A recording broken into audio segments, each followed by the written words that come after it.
lot of times I'm driving, there's nothing to do, and I shuffle through the radio before I unglue. There's a lot of red on ways, it's traffic, I'm screwed, and I'm wired a bit different than a regular dude.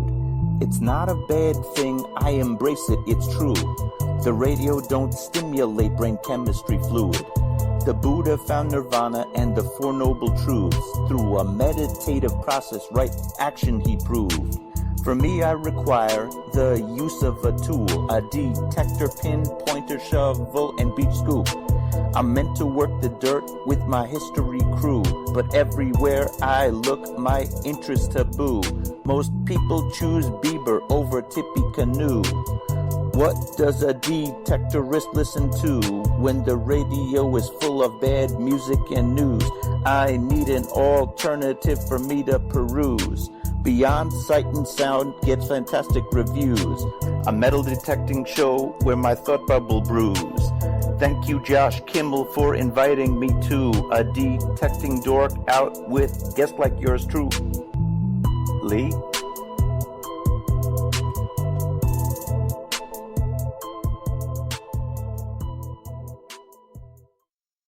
Are you looking for a high-quality beach and sand scoop? Are you trying to take your hunting to the extreme? How about an American-based company that stands behind their product and everything they sell? Then check out our friends over at Extreme Scoops. John has been making scoops for some time now and makes a quality beach and sand scoop to take your hunting to the next level. Extreme Scoops recently released their new sand shredder that works great in the water and on the beach. And if you're a new Equinox user, you may want to check out his Surfmaster X3 that can trap those small targets you new Equinox users are finding out there. Extreme Scoop's company approach is let's do it right. So do it right, buy it once, and go to the extreme. Extremescoops.com. That's XTREME scoops.com. Hey boys and girls, we are going to talk about S&W shooters and prospectors. What is S&W shooters and prospectors? We at S&W Shooters and Prospectors help people find treasure. Did you say treasure? Yes, treasure. Just listen to this amazing review from our happy customer, Jackie Sparrow. Chuck was shipshape and a pleasure to deal with. I was able to buy everything that I needed at prices that were shillings less than others. I found my 9 pieces of 8 in no time. Savvy? I know you're asking yourself, why should I shop at S&W Shooter and Prospectors? Chuck Smalley has over 45 years of metal detecting experience. He works with each customer one-on-one to customize their setup to match their skill level. So if you always dreamt of being a pirate, contact Chuck at S&W Shooters and Prospectors and he'll take a great deal for you. Eye patch and rum not included. Caution. Please do not operate motor vehicles or power equipment while under the influence of this show. Listening to this show could cause side effects such as bouts of laughter, violent binges of cabin fever, and even dreams of silver and gold. Please be advised. Now that the fine print is out of the way, on with the show. All right. The fine print's out of the way. It's time to roll with the show. We're back and we're live once again. You are listening to Beyond Sight and Sound, metal detecting and treasure hunting radio for all the really cool digging people out there. And obviously some of us are definitely cooler than others. We got hit with that big snowstorm here in Ohio. I see Ohio Relic hunters dealing with it. He shoveled his walk. Diggin' Buddy, he's actually listening while he's clearing the driveway. That's a little too ambitious for me right now. It's cold out there. But they're dropping into the chat. We see them in the chat here. It's definitely great to see everybody dropping in. We see Chuck in, everybody else. So obviously, first and foremost, links in the description. Our friends over at Shooters and Prospectors, Chuck Smalley, the man with the plan, the dealer of choice, the dealer we promote here on the show. DETECTEES.com, Ken, Mark, Darth, Buddy, and the gang. Extreme Scoops, TheRingFinders, Ohio Metal Detecting, All Metal Militia, Crazy Spider Adventures, Metal Detecting NYC, all on YouTube. The Electrolysis Bootcamp videos, Midwest Refineries, I think, is in there somewhere. Also, the I&I Facebook group, and the link tonight, which hopefully Bill can grab there in the chat and post up, because I had a technical glitch minutes before the show and unplugged the computer from the wall. So I've got to pull the link back out of the description, but the link is for the Red Dirt Treasure Shootout Festival Facebook group, where all of you guys and gals that are listening, if you have not joined and you would like to know more about the Red Dirt Treasure Shootout Festival event, that will be the main place to find all of your information. You can go to that group, you can click on events, and you can find the event page. Obviously, as you see here in the title for tonight's show, that is this coming June 19th and 20th. Obviously, the earlier you get registered, the better off you're going to be, and you can take advantage of discount pricing that way.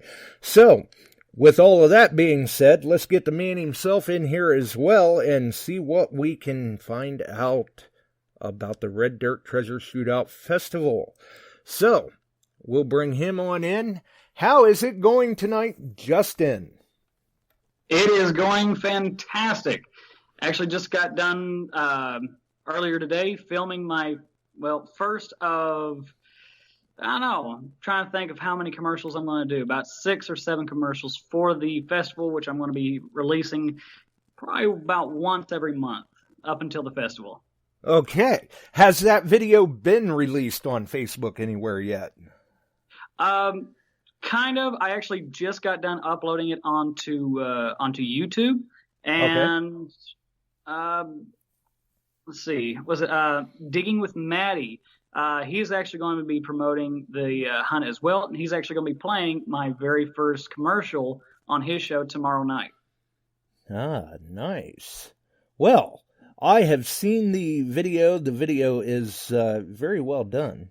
Definitely. I got a kick out of it for sure, and we'll be sure and share that when we see that available somewhere on Facebook, because I'm sure you're going to post it in the Red Dirt Treasure Shootout Festival group.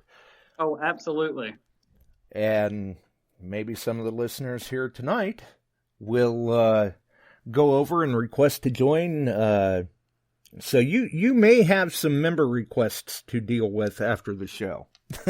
Because I know here they have been looking, because in the midst of COVID, unfortunately, there have been many events that have been canceled, postponed, rescheduled, and they are just, they're dying to find an event to go to.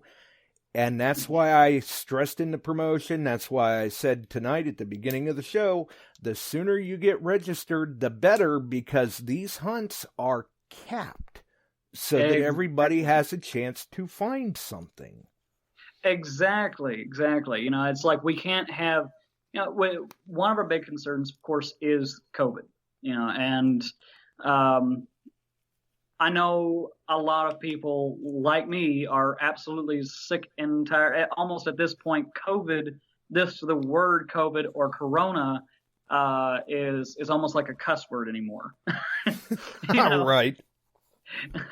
Like, you son of a COVID, like, oh my, whoa, hold now. Right, now, yeah.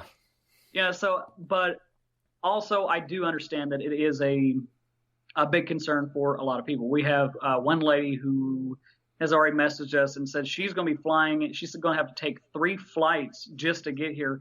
But she's from Oklahoma, but she's living up in, I think, New Jersey or New Hampshire or something like that. And she's going to be flying in, and she was worried about the COVID. I said, well, here's the deal is I am going to ask people to wear masks. Now, I'm not going to say, oh, well, if you don't wear a mask, you're going to have to get out. But I do request it just to keep other people's mind at ease. Now, when it comes to the digging, and we got around 100 acres of land or so that we're actually going to be allowed by Camp Bond to metal detect on for the seeded hunt.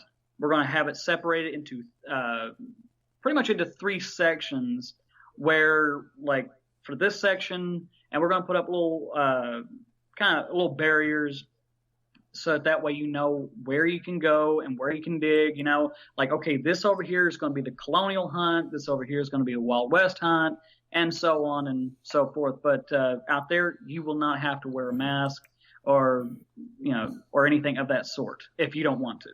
Well, it makes sense. I mean, when we're out digging, it's pretty easy to practice social distancing, so to speak.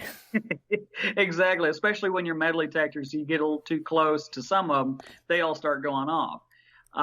As a matter of fact, I want to say it was like, I think July or August. I think it was actually August. I can't remember quite right offhand, but I had put together a hunt, basically with Oklahoma metal detecting. What I do is I like to put together usually about 4 hunts a year, 3 to 4 hunts a year, depending on like weather conditions and so on and so forth. The last big hunt that we did, we actually went to 3 ghost towns here in Oklahoma, and we metal detected in different spots all throughout the little ghost towns, and we actually had a great time, found a lot of great stuff. I think the oldest coin, I ended up getting it at 1909, right next to the old, it was right next door to the old post office, actually where a general store stood in a town called Bridgetown, I think it's Bridgeford or Bridgetown, Oklahoma. And then we just kind of went up this highway and we visited 2 other ghost towns. And we actually ended up visiting a CCC camp that has been abandoned pretty much since not the 40s, about World War II. And right, it's very limited metal detecting, to say the least, there, just because the grass was actually about waist high. And there's a few spots that the grass had been kind of toppled over, I guess you'd say, like deer and such, kind of laying it down. We got to dig and found some actual good, pretty decent pieces, the old barracks. And one of the guys actually, we found the baptismal pool where one of the guys actually found, was it 3 of our Oklahoma old age assistance tax tokens, which back then they were worth like a penny, and they took care of the taxes that you might have to pay on some bread or soup or whatever case you might get at a local store. Wow. Definitely cool. Those are some interesting places to hunt, for sure. Oh, yeah. Oklahoma actually has, from what I've read, Oklahoma actually has one of the largest amount of ghost towns, like per square mile. There was so many towns. Yes, they do. Up like that, and just like that, in the same way, they just disappeared. Yeah, just as quick, they're gone. Yeah.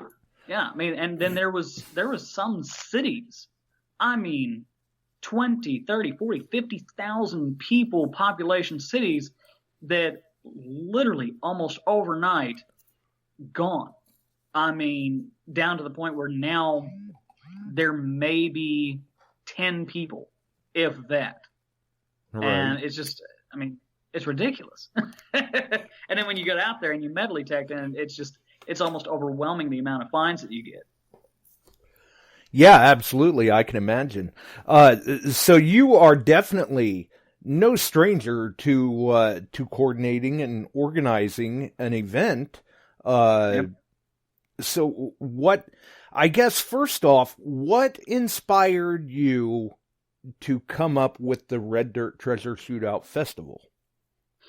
Well, I'll tell you,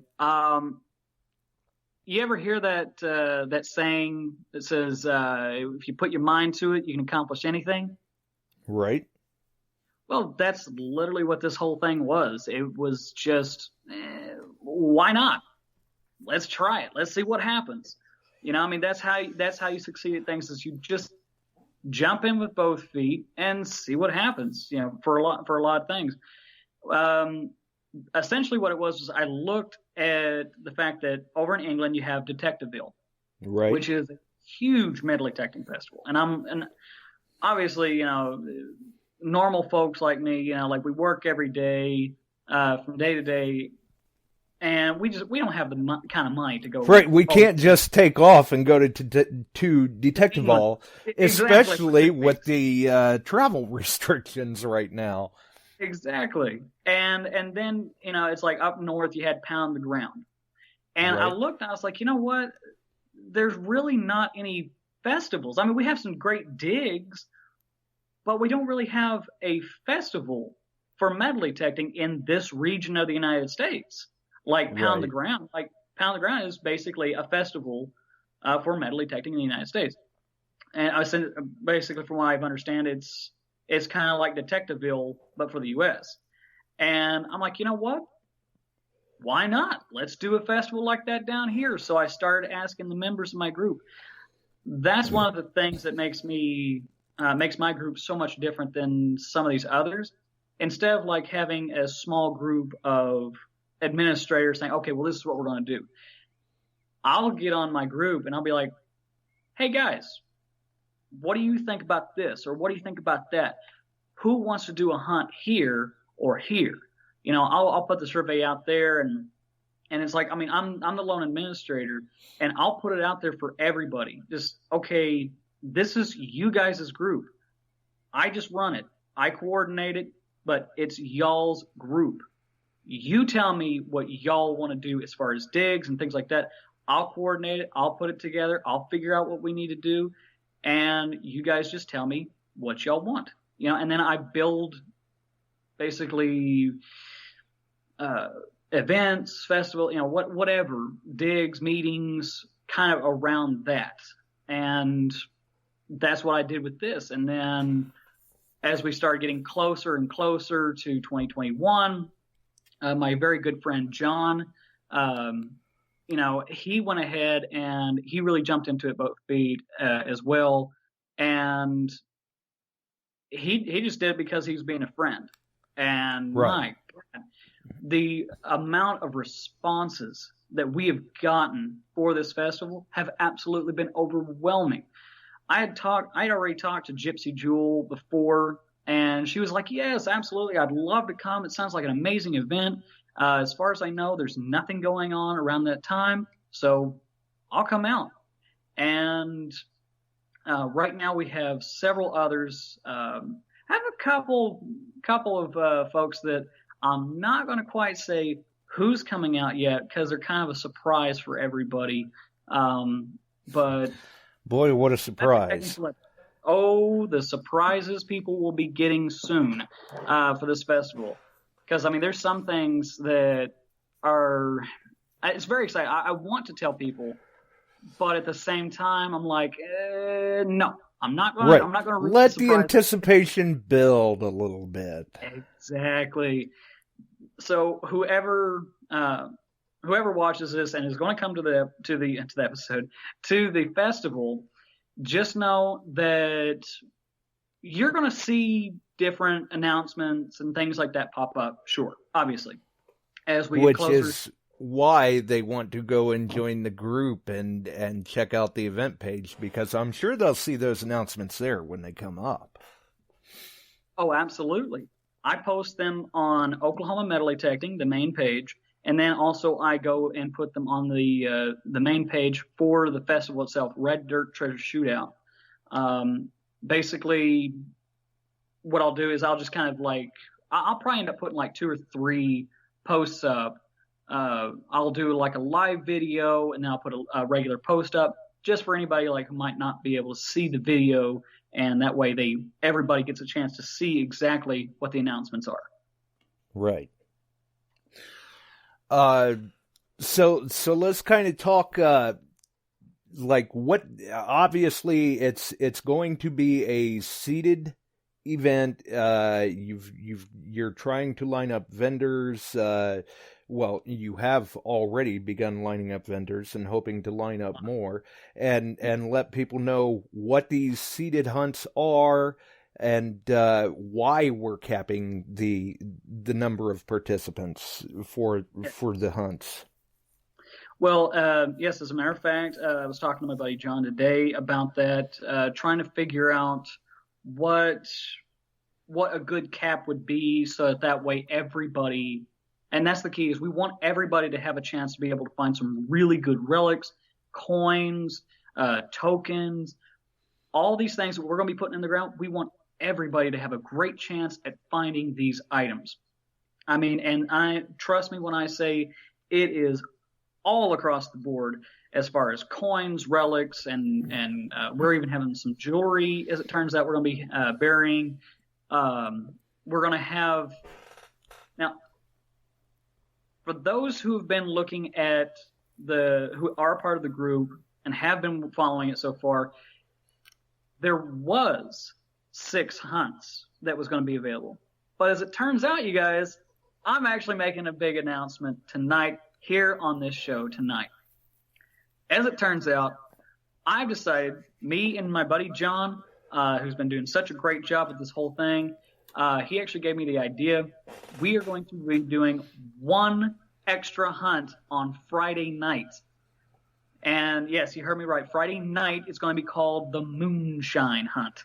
Basically what we're going to do is we're going to be hiding coins all along a haunted trail in the woods behind the Sapokney West. And we're still kind of trying to figure out just how much we want to charge for that. And don't worry, it's not going to be a great deal of money, because we're trying to keep this affordable, because we understand that with COVID, there's people that's just strapped for cash and such like that. So we're trying to keep it at a nice level, so that way everybody will be able to enjoy it. But well, and that's kind of the great thing with the registration and everything. Compared to other seated events that we've seen, or natural hunt events that we've seen that people register and pay, it's not a bank breaker. No, not at all. And because it's like we were talking about this earlier, there's some of these hunts that I've seen that can range, I mean, hundreds and hundreds, sometimes even over $1,000 per person, just to go out and dig. And I'm like, good Lord, I got so many freaking sites out here just in my right within 20 miles of me, that there's no way I could ever dig it all up. Like, I'd rather go out and do that for free than go pay thousands of dollars. But what I'm doing for this hunt is, like I said, this whole hunt is for the people. The biggest thing that I'm getting out of this is the enjoyment of seeing other people enjoy this. Really being able to get out and just enjoy some friends, within the safety confines of what, we can have here in COVID. But yeah, like, for instance, our biggest hunt is actually called the Outlaws Horde Hunt, in which case I'm going to be burying, because it's the Red Dirt Treasure Shootout. The Red Dirt Treasure Shootout. What I'm going to be doing is I'm actually going to be burying 6 1870s and 1880s silver dollars all throughout a field, along with seated Liberty half dollars, Barber half dollars, and such, all across the field. But also, what I'm going to be doing is I'm going to be burying 2 specific tokens somewhere out in this giant field as well, to give everybody a chance. You go out there, you find one of these special tokens I'm actually going to make myself. You find those, you turn them in, and you will get a $2.50 gold coin. Nice. Yes. We're giving Everybody loves gold, and now we're talking about 2. Exactly. We want to double it up, really make it worth people's while. Now, that one is going to be our most expensive hunt at $100 per person. Now, we are going to have to cap it up at 20 people. I might be able to allow, 22, 25, but I'm trying to keep it at 20 people alone, just because, well, there's only going to be so many coins out there. And also, it's a large field. This way, it really gives people a real competition kind of feel when they go out there and find these coins. Right. And also, yeah, it gives absolutely. them a chance also to be able to find one coin each as well. So. Right. And if they can find the gold ones, hey, that's... And this is why we say, you know, the sooner you register, the better, because of the fact that the hunts are capped. Exactly. You know, like, because, I mean, you know, these, like the colonial hunt, let's see, I may be off. I got actually have it written down somewhere. But it's like I had my little list up here, but I think I must have moved it somewhere. But anyways, the dog ate it. Exactly. Yeah, or my son ate it. He's 5 years old, so yeah, there's no telling. But let's see. I want to say that the hunt for the colonial hunt, we got that capped at 50 people. And that one's actually so far only the second highest, most expensive hunt at only $30 per person. So we're really doing pretty good on that. Like I said, we're capping it off at 50 people. We're having everything from colonial era coins from the 1700s down to the 1820s, 1830s. We're going to have colonial buttons, buckles. I mean, just all kinds of relics. Coins. I think we might have a couple of tokens also from the 1800s, and we're going to be throwing those out there. And we're going to be. Here's the thing: I want everybody to know, I'm not going to be going out there like the day or night before and burying these coins. I'm actually going to be going out there burying these coins. I don't know. I'm not going to say exactly when. Right? Can't say when. Exactly, can't say when, but maybe even I might even do it a month ahead of schedule. I don't know. Rather a month ahead of the festival, just so that way it gives time for the grass to grow back. Any rain or wind comes through, it will hide. You know, it will get rid of any excess dirt that might have been plopped over the hip. But this way, it gives a real, true feel of metal detecting a site, just a regular site, just because of the fact that you're not going to be able to go out there and be like, oh, there's some cut dirt. Don't even have to metal detect. I just found a cut plug. Because I mean, I know, hey, I've done that before at a couple sites. I'm at a couple hunts before. I'm like, yeah, okay, there's something there. Right. There's a dime. Like, I don't want to do that. I really want people to have a great time and have a feeling that this is, I don't know, a site somewhere in near colonial USA.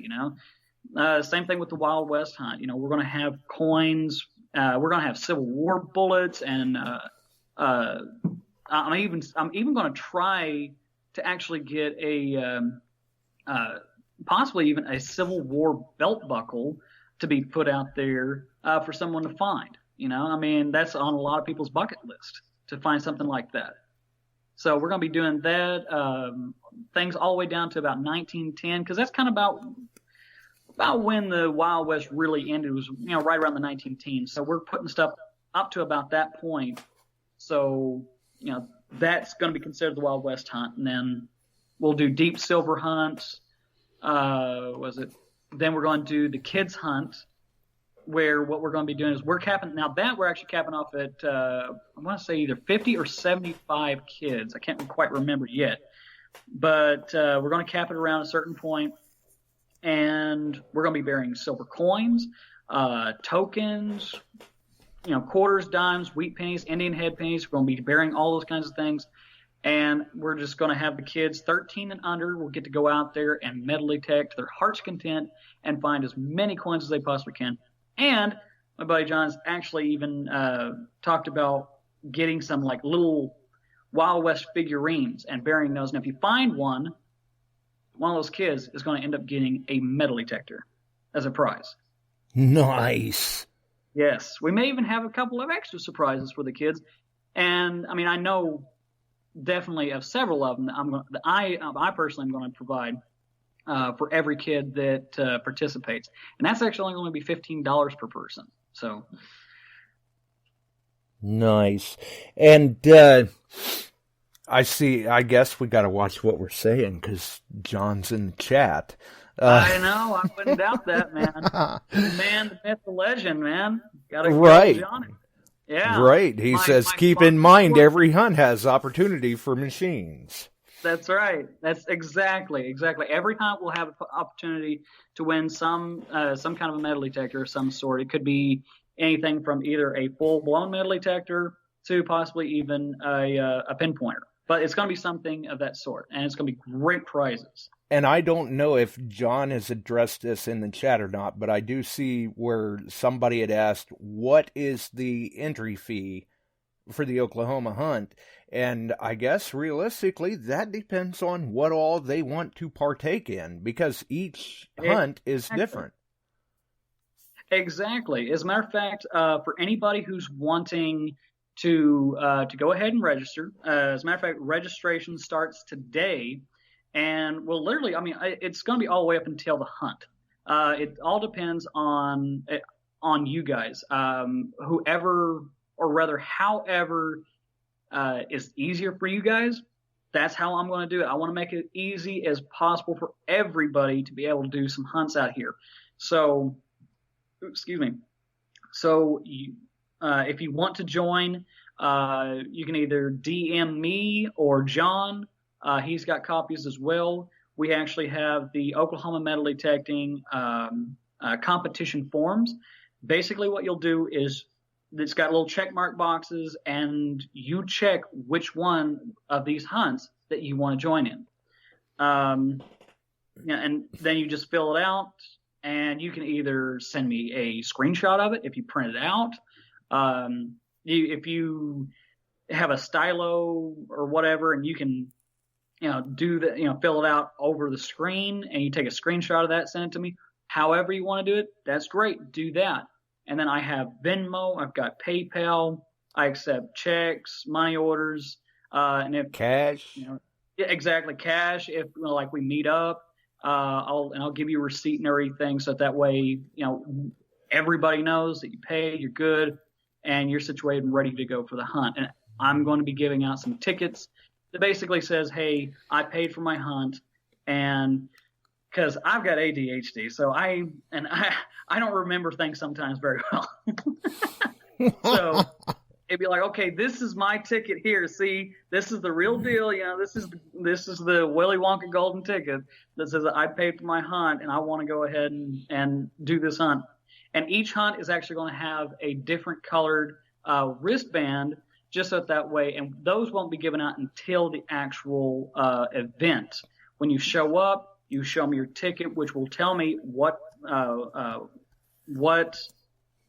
you guys signed up for. I'll look it up against my records, make sure, and basically mark you off and give you those certain wristbands. And then you come over to the festival, or the dig site, and we'll start it out. And each one's going to start at different times, just so that way, in case anybody's like, hey, I want to do this hunt, and this hunt. Saturday and Sunday, all three hunts, 6 hunts rather, will be 10 o'clock, then 1:30, and then 4 o'clock. That way it gives everybody time to go get something to eat, enjoy the festivities, and come right back out and do some more digging. Right, because you've got food vendors, you're going to have live band. Yes, we are actually going to have the sideshow drifters. I keep wanting to call them the roadshow drifter, really. But it's the sideshow drifters. They're what they call a red dirt country music band. So it's a little bit of rock, a little bit of blues, a little bit of country. And they're graciously actually going to come out, set up, and I don't know if it's going to be for both days, but I know that they'll be there on Saturday. Nice. Oh, yeah. And another thing that kind of sets this apart from what we normally see of different events here stateside, is that you're also planning on having a fireworks display. Absolutely. That's actually one of the biggest things. I'm very, very excited for doing that. What I'm going to be doing is, I've actually already got an appointment in May to go look at the fireworks, the whole fireworks display thing. And then, what I'm going to do is I'm going to go get those. And my son, he's 5 years old, and he loves fireworks. And I'm kind of doing this, honestly, not just for the kids. I'm doing this for everybody because, who doesn't like fireworks? Exactly. So, but what I'm going to do is, I actually, in a kind of a way to get my son to behave, I've actually told him that I would actually let him start the very first firework to really start off the fireworks display. So nice. He's very excited for that. And it's, this is going to be, I've already kind of had a preview of some of the ones that I'm going to get, and they're honestly, they're enormous. They're I don't know how long this show is going to be. It's going to probably be like, 10 or 15 minutes long, and we're going to try to pop off as brilliantly as we possibly can fireworks show for everybody to really just sit back and enjoy. And, maybe while the fireworks are going off, going ahead and listening to the band or some music that might be playing in the background, just dance out in main streets of Pockney West.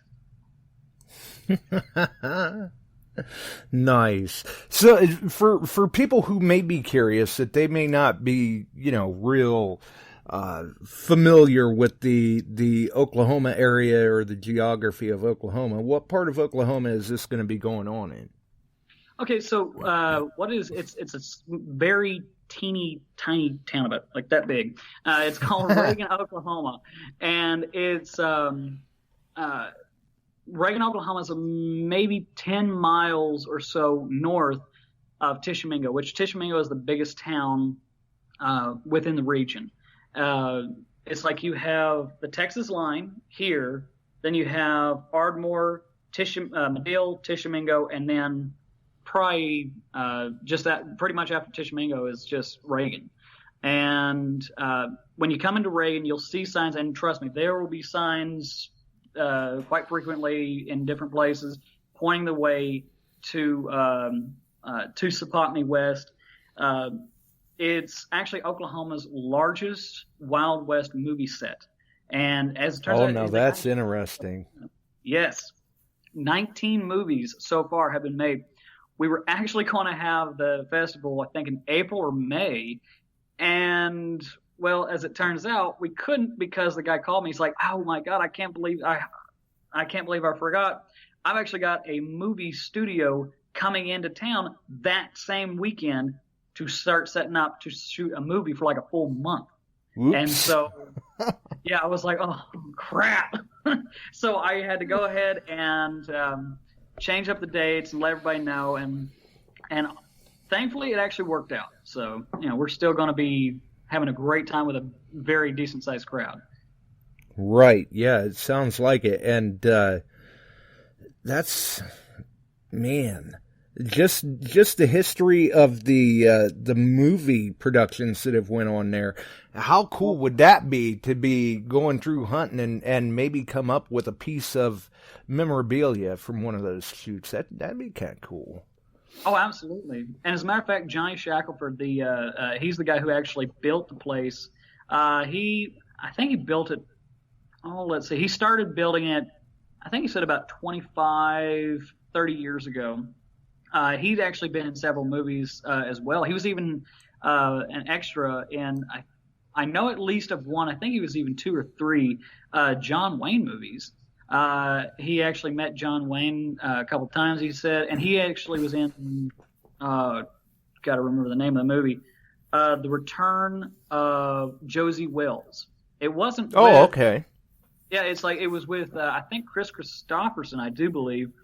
But he was actually one of the gang members. I don't know if you'd call him a gang member, but, a part of the group that was with Josie Wells. But right. Johnny Shackelford is the nicest guy Absolutely in the world. He, if even if you want to go down there today, even before the festival, and just say, hey, I heard about the place. He's got a general store that he sells all kinds of goods, Wild West memorabilia, shirts, hats, all kinds of cool stuff. And you go up there and you just say, hey, Johnny, I wanted to take a tour of the town. I heard that it's a museum, that each building has a museum in it. And he will, if he could do a backflip every time somebody asked him, he probably would. And what was the name of the town again? I was waiting to see if John might have answered it in the chat, but he hasn't caught it or whatever, because some people are saying they were a little confused on the name. Oh, yeah, no, it's a, I want to say Chickasaw or Cherokee name, or word rather. It's Sapocney, which is, I think, Cherokee for old, and then west. So it's Sapocney West. It's Sipokni West. Okay, there. Hopefully that answers their question for them. And another good question, I guess, would be when people are coming in, when they're looking at possibly attending this event, where would be the best spot for them to look for lodging? Because with these different museums and stuff, some people may want to show up early and see the sights. Oh, absolutely, man. Well, let's see. I have a list on down there on the group site. However, I am going to have to I'm going to have to update it a little bit, because I am actually right now I'm waiting for an email back from a particular hotel chain that if they agree to it, if you go to that particular hotel chain, actually in Medill, they're going to give you a discount if you let them know that you're there for the Red Dirt Treasure Shootout. Nice. So there is possibly discounted lodging then, too. We've got a call. Go ahead, Chuck. Right. Hey, how you doing? You beat me to it. I was just going to ask about lodging, if you had any... you answered it before I could ask it. Well, as a matter of fact... I'm serious. That's what I called in for, is what kind of lodging's in the area, how close to your site, that type of thing. Okay, well, as a matter of fact, I actually put the list where it was like the cheapest all the way down to, maybe a little more expensive, if you wanted to if you really wanted the experience of South Central Oklahoma, you can actually camp. Now, it's very, very limited because the site is not that large, but you can actually do tent camping at the site at Sapocney West, and that's going to be $10 a night. And then there's a place there, but maybe 5-10 miles from there. I don't even think it's 10. I think it's like 2 or 5 miles from there. It's called Blue River Wildlife Sanctuary, I do believe. I may have the name wrong, but I know it's Blue River. And you can actually camp there for free. There's no electrical hookups, but it is free as long as you have a valid hunting or fishing license. And then you have different hotels and things like that, and Medill, Tishomingo, and Medill's like 20 miles, and Tishomingo actually even has a bed and breakfast there as well. Okay. Cool. That's good. And not much on camping on the ground anymore. Yeah, me neither. Me neither. People, yeah. Bed and breakfast sounds pretty cool, though. And you said that you've also got like food vendors and stuff like that. Say, I don't know, people are listening that maybe they want to be a vendor too. How do they go about doing that? Well, what you want to do is email me at rdtsfest@gmail.com. Yes, just go ahead and email me and let me know if you want to be a vendor. Spots are actually very, very cheap right now, especially being our first ever hunt, first ever festival and everything. So we're only doing it $25 per spot if you want to be a vendor. The spots are limited due to the fact that we're actually having metal detector companies actually come in from really all over the U.S. We actually have Nokta metal detectors. The representative for them is flying in from Istanbul, Turkey, and she's going to be setting up a booth for Nokta metal detectors there at the festival. As a matter of fact, that's right, folks. Sir. Because I know, and we all know, we talk about Nokta Makro quite a bit and everything. We know Delec has been a little... Delec is a great... little hesitant about the plane trip. But, apparently she's coming out for this one. And, boy, do the people have a surprise in store there, because she's a fireball. She's awesome. Yeah. Exactly. From what I understand, I haven't met her yet, but I can't wait to, though. She'll keep you on your toes, won't she, Chuck? She will. I can't wait, man. Good thing I'm quick on the toes. She's a go-getter, and then they like coming to these events. I've been at an event or two with her in other places, and I actually met her when I was over in England at DETECTEES. And great person to deal with. Absolutely. Yeah, you are going to get a kick out of her. Yeah, and as a matter of fact, for everybody who's listening, also, I'm not going to name who they are, but let's just say that I do have some other. I've actually got some. I have Gypsy Jewel. She's going to be coming. She's one, what I call a YouTube celebrity, that I can confirm, yes, she is coming. But I also have about two others that a lot of people really enjoy watching on YouTube. I know I do. And, well, let's just say that you're going to have a couple of extra surprise people coming out to the festival as well. Maybe even more. I don't know. Still waiting on word on some of them. But, to say the least, it's going to be an amazing event with amazing people. It sounds like it. Definitely. And are you planning on, like we know there'll be, people can register to hunt, maybe they're bringing friends along that maybe they're not into the hunting, but they'll still come to see the festivities and all of that nature. Are you planning on capping the overall attendance? The overall attendance, as a matter of fact, that's actually one thing that Johnny Shackelford was just a little worried about, because he's like, well, the town is big, but it ain't that big. He's like, I'm just kind of worried because also he was kind of worried about food as well, because he has a cafe there called the, I think it's Cattle Spur, Broken Spur. I can't remember quite what the name of it is. But he's got his own cafe out there.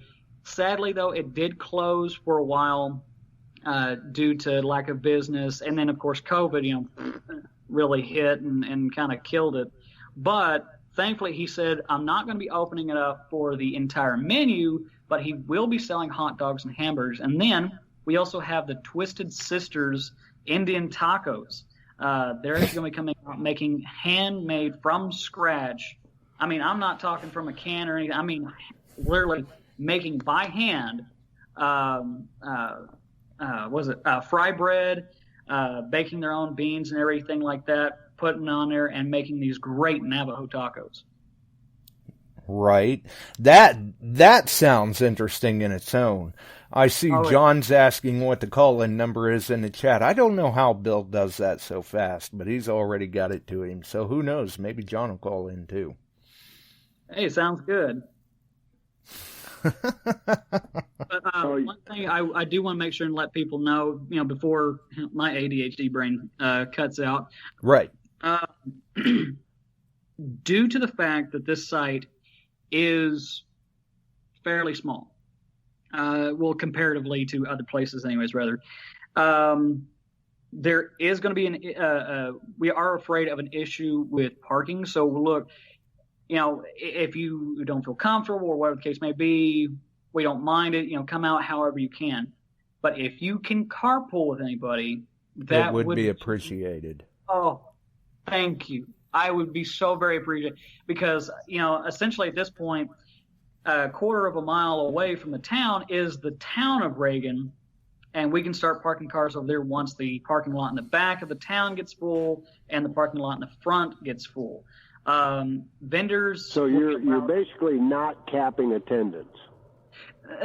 Kind of. It's like we're trying to keep it at 600 or under, just because we don't want it to be so hectic. However, though, I am very happy to say, though,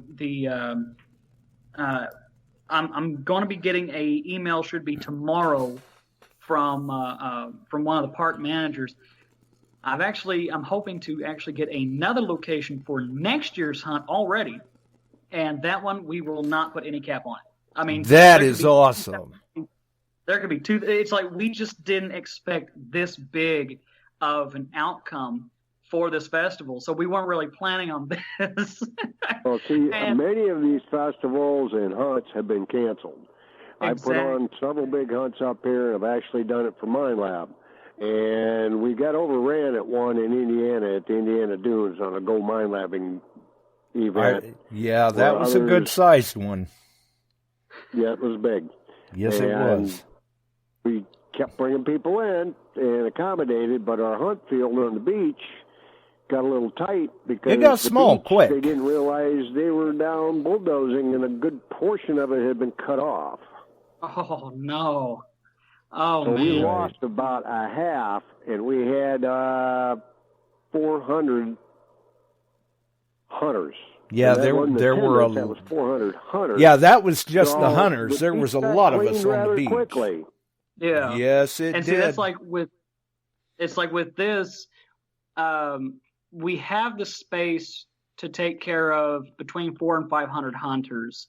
But we're thinking about the families and stuff like that might be coming along with them. Exactly. So that's why we're trying to keep the cap at about 600, just so that way, we don't overwhelm the food vendors, and the other goods vendors and things like that. I mean, I know that they would love more business, but also it can also be kind of a bad thing too, because we just don't really want to overwhelm them. And then all of a sudden the line is out the door, and all of a sudden they're getting mad because it's like, oh heck, these people can't keep up with 500-600 people. And I'll tell you what, I recognize this number from last night. We've talked before, but we've got John on with us. How you doing, John? My sponsor coordinator. Yeah, that's the term. That's right. That kind of backfired on me a little bit. I just want to call in and say the way that Justin is on the radio is him 24 hours a day. Yeah. He is very, very intense about doing stuff and just saying, why not? That's what we like to hear. That's what we like to hear. And you guys are going to see this at the event too. Delec, her enthusiasm is just absolutely contagious. I can't I've wait. heard it myself. I've never met her either, but I have heard the same thing, that she is the same way. I mean, just full force. Absolutely. I don't think there is any stopping her. She just goes. Yeah, I do want Justin to mention a teaser, if he doesn't mind doing it, about, I know we're slightly getting into the next event, and he's not going to share a lot about that because, obviously, for obvious reasons, location, but there is one particular event I got to insist that he shares a teaser for 2022 because there has been nothing like it ever. Yes, exactly. Thank you, John, for reminding me. So here's the deal, guys. Next year's hunt, of course, provided that we get this location. Well, honestly, even if we don't get this location, we get a different one, we're still going to do this. But I'm really hoping, because of the site and the history that really, because this is a historical site also, and that we're actually allowed to go metal detecting it, which is awesome. It's got, and get this though, it's actually all outlaw history. I'm talking Jesse James, Bell Star, the Dalton Gang, all of them. It's a place where to hide out. Yes. That sounds like that's right down your alley, Chuck. Yes. And see, here's the deal. So what my good buddy John is talking about is, so for this year's hunt, we have what we're calling the Outlaws Hoard, where we're burying the gold coins and silver dollar and so on, this and that. Well, for the next hunt, we're going to switch it up just a little bit differently, because of the fact that we really want this to be a lot of fun and just a real competition hunt. What we're going to be doing is we're going to be using some of the area's local landmarks, and we're going to be doing a national treasure style, national treasure / American race kind of hunt.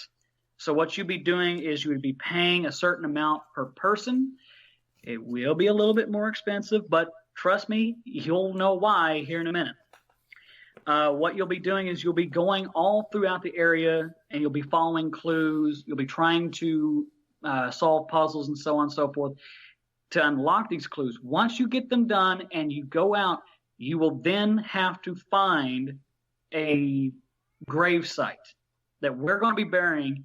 We're going to be burying a 6-foot-tall skeleton with either a treasure chest or a bag or something like that, and it's going to have gold and silver coins and watches and a real true outlaws treasure.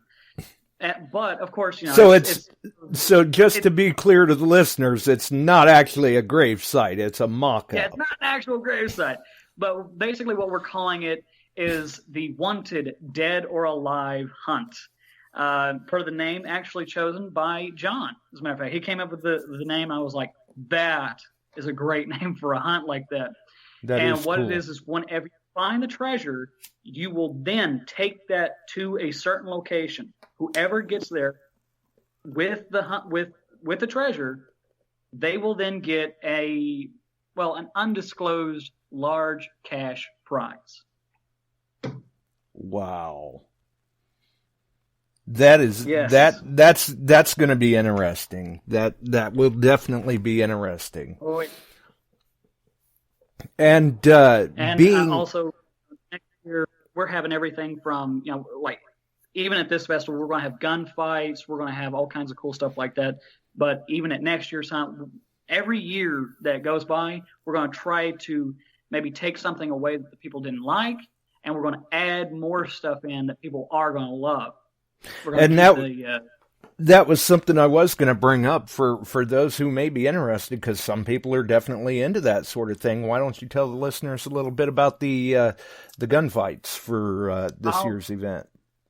Yes. Well, we do have the gunfights. We're going to have do believe they call themselves the Sapocney West Gunfighters. I think it's another name, but I can't remember. But Johnny Shackelford and several others, they are members of just kind of a club that they made where they just go around Oklahoma and they do gunfights, just comedy shows and stuff like that and whatever else. And they do just kind of mock bank robberies and so on and so forth. Well, they're going to be out there, but also another thing now. I heard from them. And they said that so far they are 90% sure that they're coming out. They have to wait until after their meeting to double check with everybody, make sure. But they did say that I could go ahead and announce that they might be there.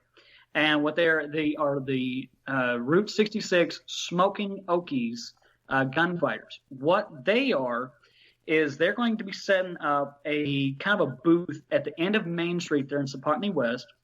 What you'll be able to do, you pay $5. They're going to get you a holster, belt, and all with a .45 Colt revolver, single action, the old cowboy gun. They're going to load it up with 5 shots. Essentially, they're blanks, but with corn kernels in them. And you and someone else will be standing side to side. And once the light comes on, you pull your gun, you fire it, and you see if you can release your inner Jesse James and see if you're the fastest gun in the West. I like the way you explained that. Thank you. That is sounds like the SAS group. exactly. They do exactly. that. They have competition across Mm-hmm. the country doing that quick draw stuff with it's either wax or no bullet, but you compete on a timer. That's fun. Exactly. That's exactly what they do. And if I'm thinking right, they are actually associated with SAS. Yeah, that's good if they are. They're a very safe group, and I've been at one or two of their competitions, and that's a lot of fun. Oh yeah, and like I said, I didn't really know about them until I went to the Stroud County Fair, I think, can't remember what county it was, but it was in Stroud, Oklahoma, and they were set up out there, and I was like, what exactly is that? And I went over there, talked to them. I did it. I actually had a lot of fun. I ended up getting beat like 3 out of the 5 times, but I actually did beat the other guy at least twice. I was happy about that, and I actually ended up getting the fastest draw of the night. And they were impressed. Well, like, okay, man, you're doing pretty good. They actually asked if I could join the group, and I was like, yeah, I'd love to. So I'm going to do that probably later this year or something. But it was so funny because I talked to the lead guy, and I was with a younger guy that part of the group that we was doing the gunfighting with. And I explained Sapocney West. I explained the festival and everything. That's a metal detecting festival. And the guy literally that I'm with looks over at the owner. He's like, please, let's go to this. Please, I want to go to this. Nice. Definitely. And I know that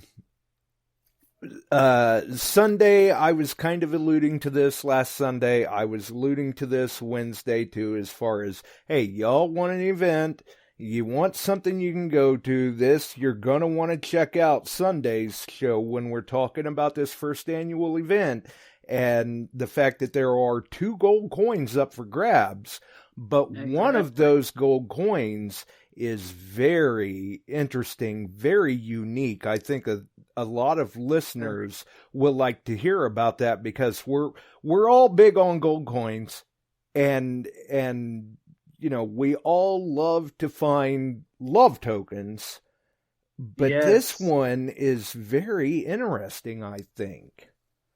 Yes, it is actually. When the lady at the coin shop showed it to me, it was funny because she's actually giving it to me at a very good discount, because she's like, well, it's been altered. And what it is on the front, of course, is the main face of the gold coin. Lady Liberty, 1895. So it's an 1800s, $2.50 gold piece on that one, which is fantastic. I love it. But when you flip it over, someone at some point in time had basically rubbed the back down to essentially just a bare nub. And they very beautifully, intricately inscribed into it. Don't quote me on this quite on what it says, but it's like Austin Prize. I know it's got someone's name, and then it says Prize. Underneath it says like 1905 or 1909, something like that. So it's an actual prize token that was given to somebody during a competition, 120 years ago, and now it's going to be a token also in a competition again 120 years later. Oh. And it's similar to a love token, Josh. Yeah, exactly. And when you see stuff like that, I love to see stuff like that, that has been altered like that, especially when it's done in that older style script. Yes. Cool. And that almost makes it, it obviously it makes it a very unique piece, but that almost even makes it a little more desirable for some of the people that may be attending the event. Like, that may be the item that they want to find. Yes, exactly. Because, one of the things that is on my bucket list is, yes, of course, the gold coin. But to find a gold coin love token of really any kind like that, oh my God. That Right. would be absolutely astounding to And not just- only find a gold coin, but find something personal. And just FYI, this does not count towards the gold coin bet, Barb, if she's thinking of attending the event. Hey, Justin, Yes. did you happen to mention about the tickets for the VIP giveaway on your you're starting on your interview? Yes, thank you very much for mentioning it. I almost forgot about that. Yes, we are actually doing a sort of a raffle. Basically, what we're going to be doing is, and John, you're going to have to remind me on some of the numbers here, but but basically what it is for the raffle, how much did we say we're going to charge per ticket? It's $5 per ticket, right? It's $5 per ticket. If you spend 20, no, it's one ticket for $5. You get 5 tickets for 20. Hey, there you go.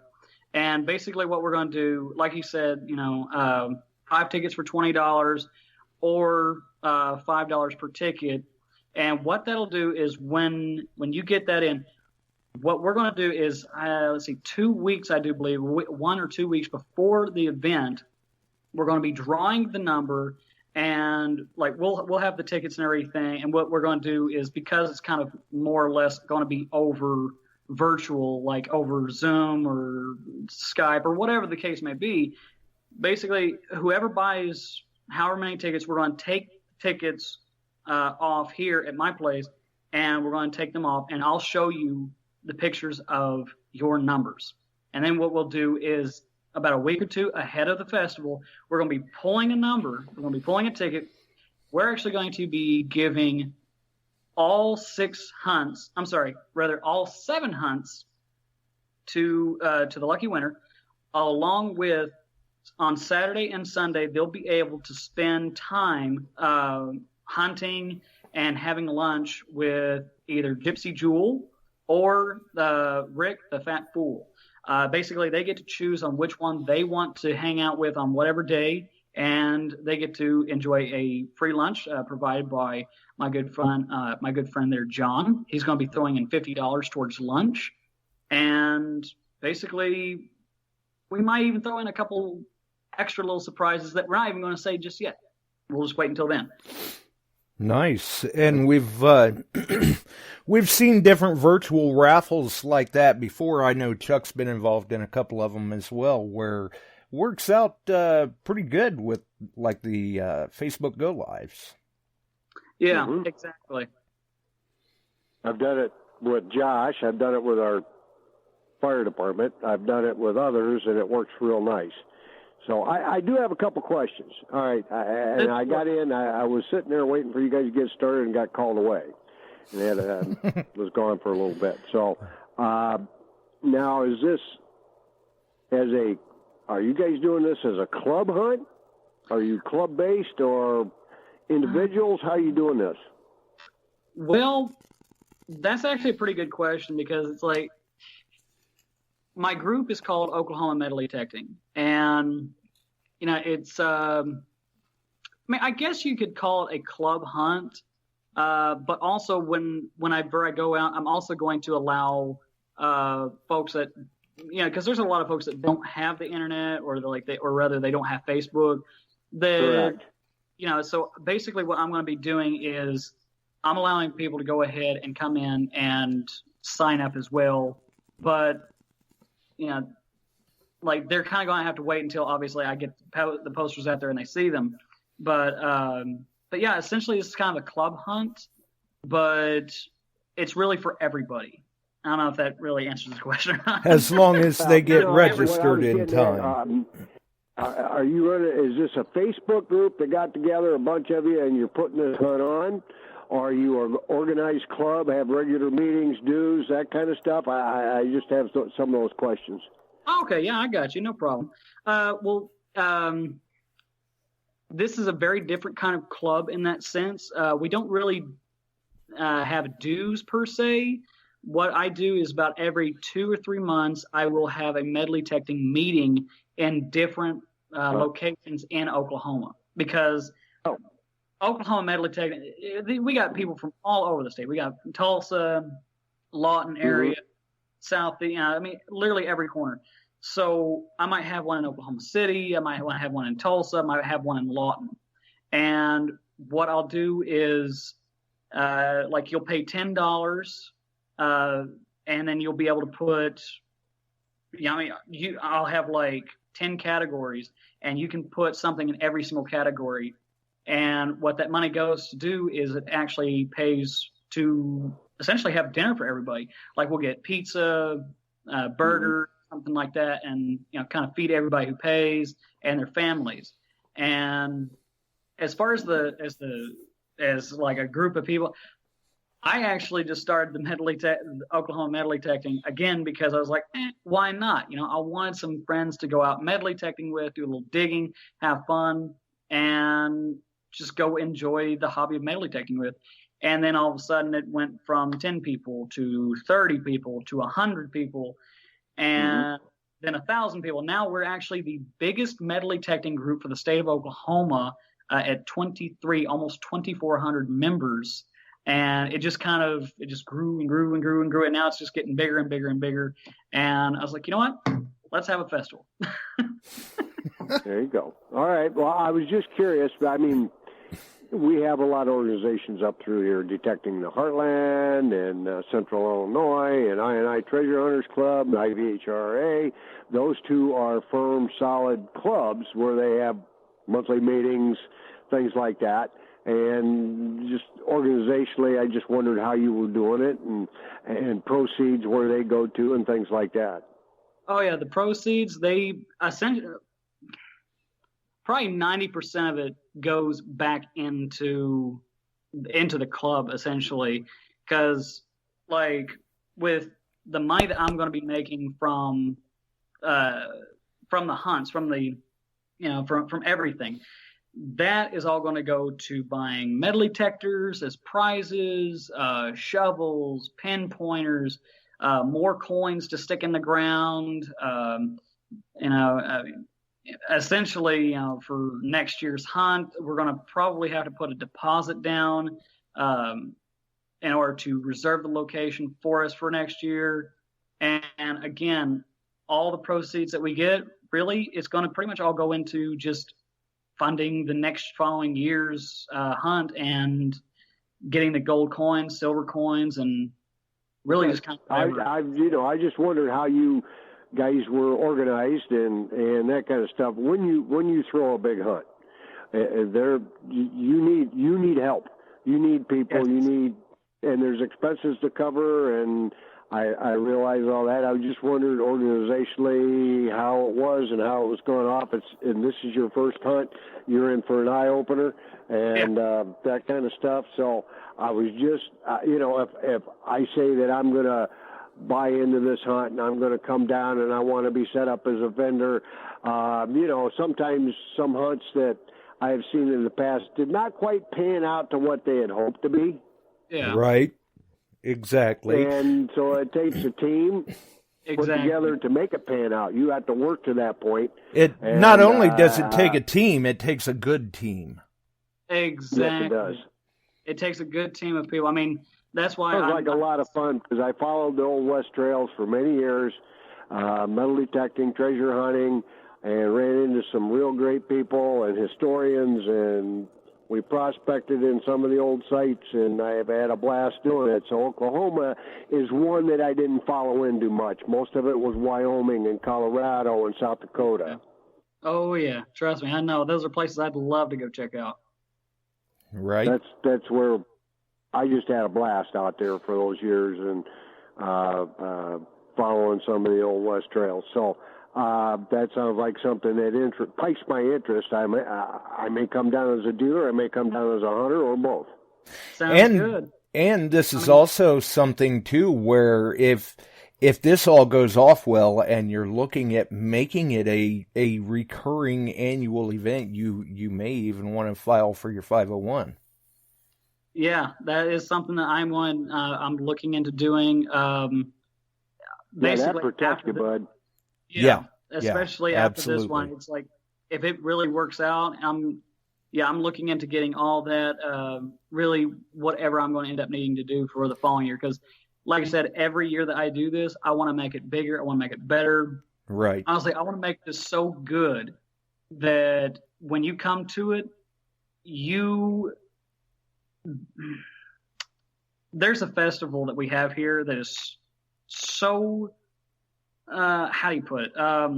It's so popular that you literally have to reserve your hotel the day it ends, because within a week after, all the hotels, all the motels, all the campsites, all the cabins, they're all booked up until the following year. I mean, people, it's just that, that good. And that's the way that some of these big events go. Usually people don't realize they show up for the event. They're there for the weekend and then they're gone. But this is, many of these events, when they end the next day, they're already starting to plan for the following year's event. And what's so funny is like this one hasn't even started yet, and I'm already planning on 2022. Exactly. And Chuck can attest to that as well on how that all works. And with having, if you go through the proper channels and file for your 501, that also opens up additional doors for you as the event organizer to get more dealers interested in coming in and donating prizes and merchandise and things like that, because with that 501, now they have a paper trail for items that they're donating. Yeah, I mean, like I said, it's I mean, I know that there are certain forms and things like that I'm going to have to fill out, and just different things I'm going to end up having to do later on. And, it's like, I'm kind of, and that's why I like doing this so far in advance, so that way I'm prepared for that kind of stuff. And like I said, I'm planning it far enough ahead that I don't get overwhelmed, just so that way if any kind of hiccups happen, but, plus, like we said, I got a great team. I'm so blessed to have my team help me. I got different ones. I got, of course, my good friend John. I got him. I got Ken Fanning. I got Sammy Teets, and then also I got friends who aren't even living here, and they give me great ideas. Like I have a friend, her name is Jeanette, up in New York, and then my best friend Michelle and her son Sebastian. They live out there in California, and they help me out too with great ideas for the festivals. And sadly, they're not going to be able to come to this one, but they said they're definitely coming out next year, though. So I'm very excited to see some of my friends I haven't seen in a while. Absolutely. A lot of stuff goes on behind the scenes. And that's definitely attributed to, the team of people that you have helping you, that sometimes people may not think about them. They may not necessarily get mentioned, but they are there working hard, working diligently behind the scenes. And that's what makes these events go off without a hitch. That's what makes these events so good and run so smooth. And that is great. Exactly. It's just, it's like the saying goes, it takes it takes a village to raise a baby. Well, it's the same thing with, putting on a festival or an event like this, hopefully without a hitch or much of a hitch. It's going to take a village or a team to really get this going. And thankfully I got my team. There you go. And how many, because I know we had mentioned about vendors, food vendors and things of that nature. How many dealers do you have attending the event already? Boy, let's see.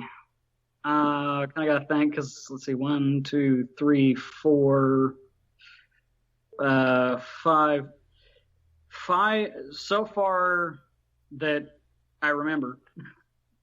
I've got like 5 goods vendors that are selling like different kind of items. So let's see, 6. 6 of those. And then also I have, Nokta, Mine Lab. We're looking at possibly Garrett coming out. Oh my gosh, dude. So far, I would say we have 10 or 12 dealers and vendors that we have so far, we have enough space for upwards of 20. We are looking for one more food vendor. If anybody's, anybody's wanting to do it, it's not bad. $25 a spot. We're not really asking for anything extra. I mean, hey, if you're selling barbecue, something like that, I wouldn't mind a plate, but, sample it. It's just a sampling, for the people. I just want to make sure that the people will enjoy your brand of barbecue or burgers or whatever the case may be. But it's like Johnny Shackelford, like I said, we got the 2 food vendors because we got Johnny, who's going to be in the saloon, him and his wife, fantastic, going to be making stuff. And of course, you got my wife, the Twisted Sisters, her and her sisters are going to be making the Navajo tacos. And one more, just so that way we can really keep a good round of... Nice mix. Exactly, a nice mixture. That way people aren't like, oh, God, they only had 2 kinds of food and this and that, stuff like that. So, we want to also, this way, it evens it out so that way, if, say, the Indian taco stand, because it's looking like they're actually going to be very busy from what we've been getting told. But, say you want an Indian taco, but you're hungry and the line's too long, you can go in the saloon, you can get a burger or a hot dog, sit down in the air conditioning. Or if you want, you can go over to, maybe a barbecue place or whatever the case may be and get something there. Nice. Yeah. Sounds good. Sounds like a plan. Yeah, got to keep it nice, and I try to be as fair as I possibly can, and that's the real key. Is in this world, people will tell you, oh well, the world ain't fair. Well, it's only not fair because people try to make it not fair. If you choose to make things fair, then maybe you might change somebody's idea or perspective of treating other people fairly. And that's something I'd like to do, So that's definitely Very something true. I want to do. Yeah. And for those that are wondering about pricing and everything, when does the early bird discount end? The early bird discount will end May 31st at midnight. I'm extending all the way basically up until June 1st, essentially. So this is the deal: it is. The whole kit and caboodle, all 7. I take this back a little bit. For the 6 hunts that we had prior to the moonshine hunt, it's $200 if you want to do all 6 at the event, or rather from June 1st to the event. If you wanted to get a head start on it, any time between really today and May 31st. And you want to do all 6, we're putting it at $175 to give you that nice discount. But if, say, you don't have a child or, a grandchild or whoever, 13 or under, that wants to join in on the kids hunt, then it would be $155 per person. If you want to do like all 5 of the major adult hunts. Right. Which isn't bad. Not bad at all. 2 days of hunting and... wow, all the silver and the 2 gold coins, a very unique gold coin. That doesn't sound too bad. Exactly. And like I said, I'm trying not to make it too expensive, just so that way, we can really get this, really make this happen for more people, just so that way they can get out, they can really enjoy the festival and just, meet some new friends and get out there and just do some digging. Right. And obviously, as this goes along, they will be able to find more and more information over on the Red Dirt Treasure Shootout Festival group or the event page that they can find through the group by joining the group, clicking on events, and seeing everything there. Exactly. Just check us out, Oklahoma Metal Detecting. Like I said, we'd love to have you, and the more members we get, I will we just had a contest maybe about 2-3 weeks ago or so, once we hit 2,400 members, I ended up giving a back issue of Lost Treasure magazine and a silver quarter, and an Indian head penny to one of the winners. So I do regularly have contests, and like there was one year last year I gave just a big prize pack. I mean, I gave like 2 copies of Lost Treasure magazine, some silver coins. I actually gave a silver bar, a gold pen, and I think a hat and a couple other things. And a young lady actually won that. One of the prizes was actually to be on the front cover of the Oklahoma metal detecting calendar. We actually, towards the end of the year, will take several people to vote on their favorite finds, and I'll put those into the calendar. And she actually won, so we ended up putting her on the front cover of it. Nice. Yeah. Very cool. Very cool. Well, I think that pretty much covers everything. I'll give you a few minutes if you've got anybody you want to mention from the team, any other information you wanted to cover, and let people know where they can find you in the group and the event. Yeah. Okay. Well, yeah, like I say, just go to, the Red Dirt Treasure Shootout page, Oklahoma metal detecting page. We have that. Just join. I do believe the Red Dirt Treasure Shootout page, you don't have to, ask to join or anything. You can just kind of go in there, click like, and you'll get notifications anytime that I put them up. I know we went over, if at all possible, if anybody could carpool, please do, because of the fact that the site does have limited parking. It's like the location of the festival is going to be here, and then the digging site is going to be about a half a mile away at a place called Camp Bond. And we're trying to find somebody who might have a trailer and like a little small tractor, throw some hay bales back there, and just do like a free back and forth, like for tips kind of thing, from town to the event site. A shuttle.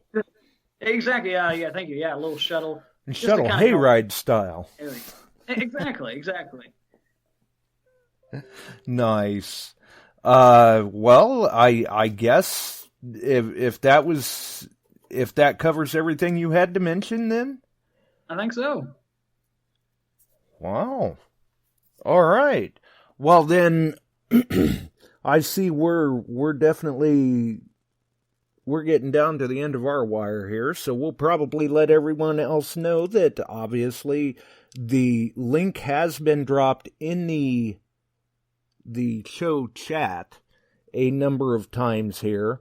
It is in the show description as well, and that will carry over, and obviously from hearing you speak, they'll be able to find all sorts of information over on the Oklahoma Metal Detecting page or the Red Dirt Treasure Shootout page, and the event page as well that they can find through that group. And it sounds like it's going to be a good time. Hopefully everything goes off smoothly. It goes off without a hitch for you and winds up being successful and turns into future events, because like I've said before, we do certainly like to cover events. If it goes off well, everything goes smooth and turns into something annually, we may even be able to cover it here annually for you. That's good. And as a matter of fact, this is actually something that okay, I won't say his name, but I will say this. Let's just say that for next year's festival, it's a very low chance. I mean, honestly, the guy's he's a very big celebrity. Not just metal detecting. I mean, like, literally, he's a big time celebrity. I got a few connections. I'm going to try to actually get a hold of him and talk to him. And if he says yes, boy, will people be excited to come to the 2022 festival. People are, and I won't even say it. I'll just be like, yeah, look, you need to come out. If you want to meet this guy, There's people that's been wanting to meet him. I mean, I haven't personally met him, but I've known people that know him, and I've heard from him. And let's just say this guy is, oh my God, when it comes to metal detecting, this man has my kind of style. I mean, he's really passionate about it. He loves history. He definitely doesn't do it for the money. Like me, he does it more for the thrill of the hunt and the prospect of finding something absolutely amazing from history.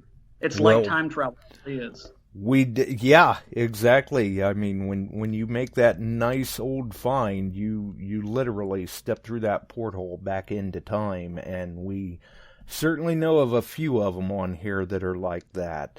So hang in there with me, obviously. What? Said less expensive than a flux capacitor. Right, yeah, exactly.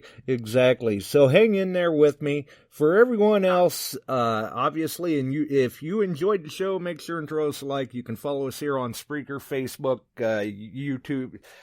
Good grief, we're everywhere. I find out weekly that we're somewhere I may not have realized before. I don't know how we keep popping up everywhere, but everyone seems to enjoy it. And that's what we like to hear. Definitely make sure and check out our friends over at Shooters and Prospectors. Give them a like if you haven't checked out their page. We're going to roll. Have a wonderful evening, everyone. Roll the music.